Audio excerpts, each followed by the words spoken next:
Live news, खबर तो पक्की है। नमस्कार, मैं शंभू कुमार, आप देख रहे हैं लाइव 24 न्यूज। मैं अभी गोला रोड में टी पॉइंट के पास छिरमे नेत्रालय में हूं और मेरे साथ डॉक्टर निरुपमा कुमारी जुड़ रही हैं। हम इनसे बात करेंगे आंखों को लेकर के। मैम, सबसे पहले आपका स्वागत है मेरे चैनल में। Thank you.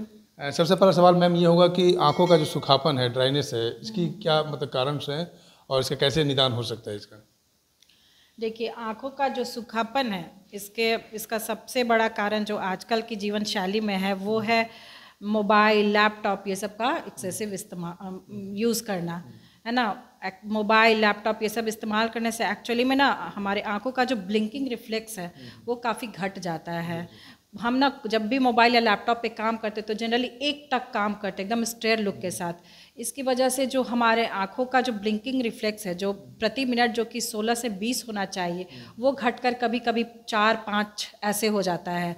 हाँ, और ये हमारे आंखों का जो ब्लिंकिंग रिफ्लेक्स है, ये आंखों की नमी को बरकरार रखने के लिए बहुत ज़रूरी है।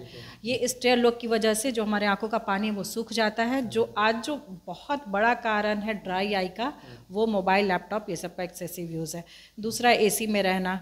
एसी में आप भी देखते होंगे कोई चीज़ें बहुत जल्दी एकदम सूख जाती, पसीना सूख जाता है, वैसे ही आँख भी सूख जाता है ना। तीसरा है जो इन्वायरमेंटल पॉल्यूशन जो इतना ज़्यादा है, उसकी वजह से भी आँखों का सूखापन बढ़ रहा है।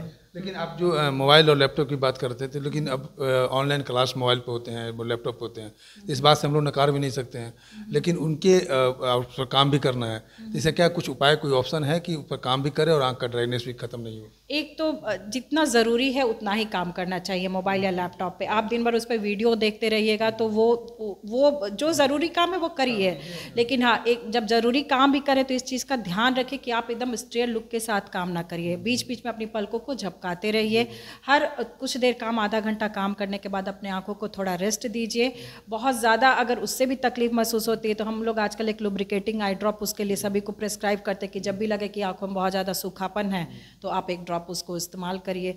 बाकी तो जो ज़रूरी काम है उसको हम रोक नहीं सकते हैं, सभी को करना ही है। आजकल के तो जीवन शैली का मुख्य हिस्सा बन गया है लैपटॉप और मोबाइल, तो उससे तो हम पीछे भाग नहीं सकते हैं। बस जो प्रिवेंटिव मेजर है उसको अपने जीवन शैली में उसको भी हम इंक्लूड कर सकते हैं। अच्छा, आजकल बच्चों को अर्बन क्षेत्र में या ग्रामीण क्षेत्र में ही बात करें तो बहुत कम उम्र में चश्मे लग जाते हैं, या वो माँ के पेट में रहते हैं, उसके सही से प्रोटीन नहीं मिल पाता है, या जेनेटिक प्रॉब्लम है। ये क्या कारण हो सकता है कम उम्र में? जेनेटिक कॉज तो बहुत मेन रीज़न है। आप जनरली देखेंगे कि जिस भी माँ बाप को बहुत हाई पावर का चश्मा बच्चे को लग ही जाता है, तो जेनेटिक तो इसमें बहुत बड़ा रोल प्ले करता है। दूसरा, वही जो अभी मैंने बताया, मोबाइल का एक्सेसिव, ये क्या होता है, मोबाइल जब बच्चे बहुत ज़्यादा इस्तेमाल करते हैं तो उनके आँखों का जो ग्रोथ है ना, जो मायोपिया बोलते हैं, वो इसका एक मुख्य कारण बनते जा रहा है। आंखों का ग्रोथ सही ढंग से उसमें नहीं हो पा रहा है। इसीलिए हम बोलते हैं बच्चों को आउटडोर गेम्स के लिए आजकल बोलते हैं कि प्रमोट करिए। बच्चे जितना बाहर जाके खेलेंगे, पहले बच्चे क्या थे, बाहर घर के बाहर खेलते थे, दिन भर खेलते रहते थे, तो उनमें ये जो चश्मे लगने और ये सब की शिकायत थी उतनी नहीं आती थी। लेकिन आजकल जो बच्चे मोबाइल तक सीमित रह गए, बाहर जाके खेलना ही नहीं चाहते, तो इससे उनके आँखों का जो ग्रोथ है वो सही ढंग से नहीं हो पा रहा है। कभी कभी ऐसा दिखाया था कि कुछ लोगों के पास ऐसा समस्या है कि नहा के जब बाहर निकलते हैं तो उनकी आंख लाल, या तो सादा पानी से नहाए या साबुन लगा के नहाए, ऐसे उनकी आंख लाल हो जाती है। इसकी वजह क्या हो सकती है? एक वजह तो है इसकी, जिसे जैसे साबुन से अगर नहाते हैं तो अगर आंखों में साबुन चला गया तो जो लोग बहुत सेंसिटिव होते हैं उन्हें केमिकल कंजंक्टिवाइटिस हो जाती है।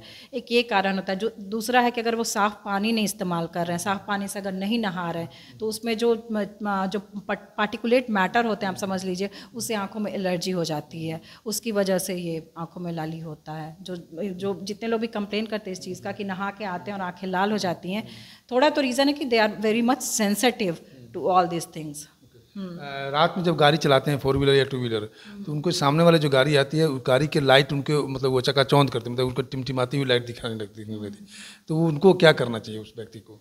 उस व्यक्ति को अगर टिमटिमाती हुई लाइट दिखाई देती तो पहले तो आंखों का चेकअप कराना चाहिए कि कहीं आई में कोई पैथोलॉजी तो नहीं है। जैसे एक तरह का कैटरैक्ट होता है, पोस्टीरियर सब कैप्सुलर कैटरैक्ट, इन सब में ना आंखों में ग्लेयर थोड़ा ज़्यादा होता है। ठीक है। दूसरा, आंखों के सूखापन की वजह से भी ग्लेयर और हैलोज थोड़ा ज़्यादा दिखते हैं। और एक चीज़ है कि जैसे हम कैसे वो जो गवर्नमेंट प्लान करती है कि जो रोड है जो 4 लेन है, बीच में जो पेड़ पौधे लगाए जाते हैं, ये एक नेचुरल चीज़ भी है, थोड़ा ग्लेयर होना है ना, ये आँखों को प्रोटेक्ट भी करता है। लेकिन इसीलिए वो गवर्नमेंट जो मतलब जो सरकार है वो रोड के 2 के बीच में पेड़ पौधे लगाती है, ताकि वो डायरेक्ट जो सामने से आती हुई जो गाड़ियाँ हैं उसकी लाइट आँखों पे ना पड़े।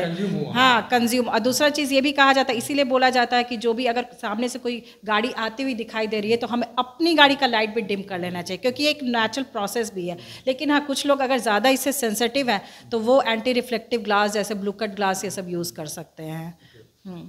लास्ट सवाल ये होगा कि आपका छिन्मय नेत्रालय में यहाँ पर क्या क्या सुविधाएं हैं, यहाँ पर क्या क्या मतलब पेशेंट आएंगे तो क्या क्या उनकी सुविधा मिल सकती है? आँखों की संपूर्ण जांच यहाँ पे होती है। इसके अलावा अगर कोई पेशेंट आता है तो उसके आँखों की संपूर्ण जांच में जैसे चश्मे की जांच हुई, एंटीरियर सेगमेंट, पोस्टीरियर सेगमेंट, इन सभी चीज़ों की जांच होती है। इसके अलावा अगर हम सर्जरी की बात करते हैं तो यहाँ पे एंटीरियर सेगमेंट से रिलेटेड सारी सर्जरी यहाँ पे होती है। मोतियाबिंद की सर्जरी दोनों तरीके से होती है, बड़ा चीरा लगा के भी होता है और जिसे हम छोटा चीरा फेको कहते हैं, उस दोनों तरह की सर्जरी की सेवाएं इधर यहाँ पे उपलब्ध हैं।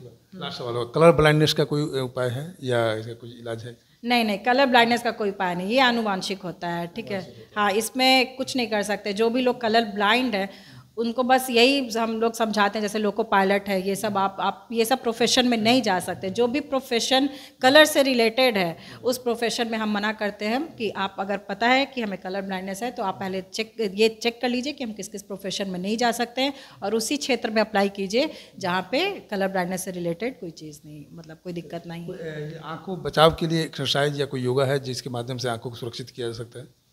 हाँ, योगा मसल्स के एक्सरसाइज होते हैं। जैसे बच्चों में हम बोलते हैं 1 पेन एक्सरसाइज करिए, 2 पेन एक्सरसाइज करिए।